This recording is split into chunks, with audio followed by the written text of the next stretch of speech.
mean, I know everyone has their TSA experience, but I used to get flagged for my inner thigh regularly. Like, I'd be flying back and forth between school and home, and it was like every time they'd be like, could you step aside, ma'am? And I'm like, it's the thigh, I know.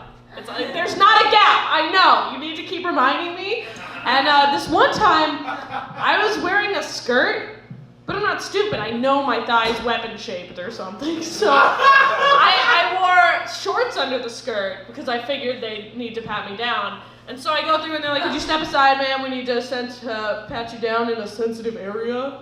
And I'm like, okay, yeah, go for it. Like, let's do it. I'm ready. And she's like, oh, ma'am, you're wearing a skirt. Would you like to go into a private room? I'm like, that is the last thing I want. Let's do this.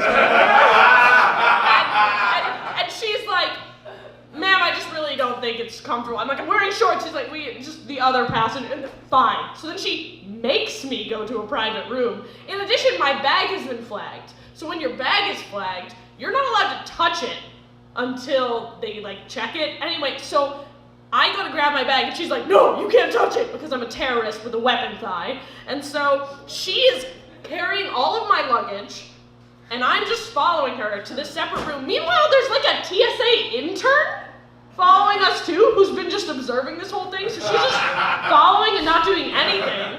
Then we get in the private room. They have me take my skirt off, so I'm just standing there in my spandex shorts. She gently and not effectively feels up my thigh, and then leaves to go do something, and I'm just standing there with this intern person in silence, and then I go, can I put my pants back on?